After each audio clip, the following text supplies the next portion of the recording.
Eu quero que você tenha essa certeza em seu coração. Deus está de braços abertos esperando por você.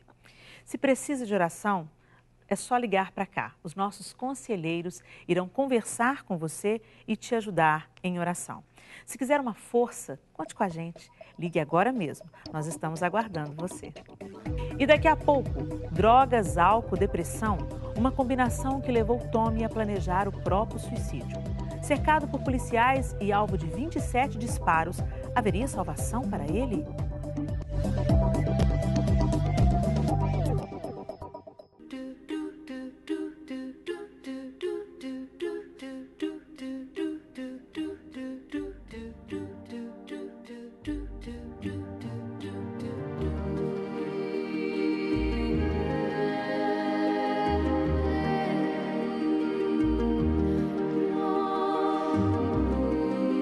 A vida pode ser tão mais simples se nos lembrarmos de manter nossa atenção nas coisas de cima.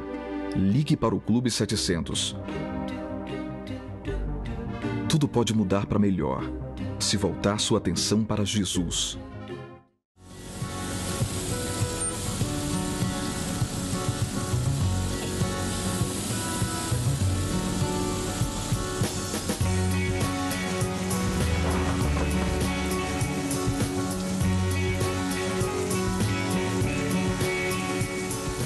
A vida pode ser tão mais simples se nos lembrarmos de manter nossa atenção nas coisas de cima.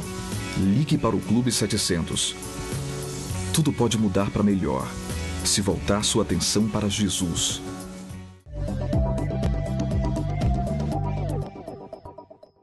Voltamos e este é o Clube 700, um programa que se importa com você. Através das histórias que mostramos aqui, queremos encorajá-lo a buscar renovação, um envolvimento pessoal com Deus. E se você precisa de uma força a mais para tomar essa decisão, conte com a gente, ligue para o número que aparece na sua tela. Vamos orar com você.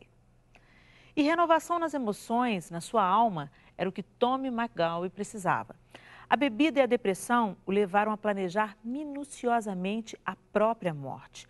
Com uma arma falsa na mão, ele ameaça a polícia e 27 tiros são disparados contra ele.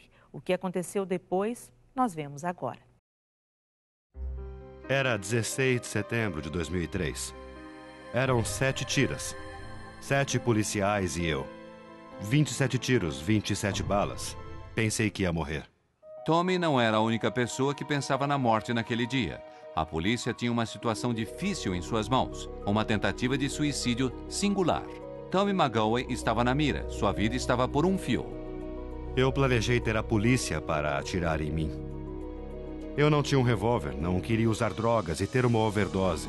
De qualquer forma, não tinha recursos para isso. O que levou Tommy à tentativa de suicídio? Seus problemas começaram anos antes em outra cidade. Como o mundo podia ver, eu era um indivíduo de sucesso. Eu subia a escada corporativa. Tinha tudo que o mundo pudesse considerar como bem-sucedido. Tommy estava no topo, um figurão na área dos negócios. Mas eu ainda tinha um vazio em mim que eu não podia preencher com álcool, drogas, relacionamentos, jogos ou aparelhos. E eu sempre carreguei isso desde a juventude. Aquele buraco que eu não podia preencher. Tommy sabia que o álcool não era a resposta, mas ele bebia mesmo assim. Ele me levou a uma depressão que eu nunca havia sentido antes e cheguei a um lado escuro da vida, onde achei que eu estaria melhor morto. Connie, sua esposa, conversou com ele sobre ir para a reabilitação. Eu estava fazendo isso mais para benefício dela do que meu. Eu não buscava as respostas certas na hora certa. A reabilitação não adiantou. Seu alcoolismo e sua depressão só pioraram. Tommy queria morrer. E a solução era o que ele chamou de suicídio perfeito.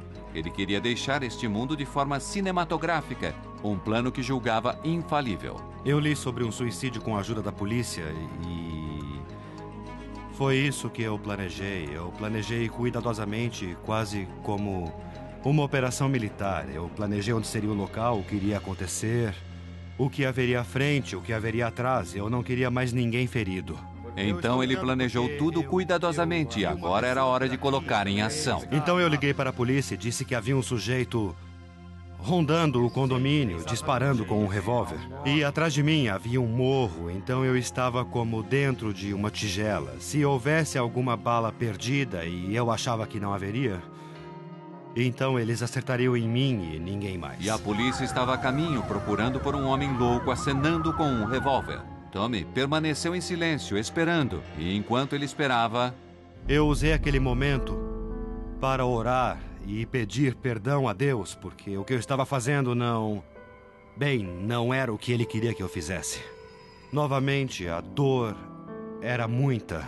Eu tinha um revólver de 2 balas, que estava vazio, e eles gritaram para eu levantar as mãos e soltar o que quer que eu tivesse atrás das minhas costas.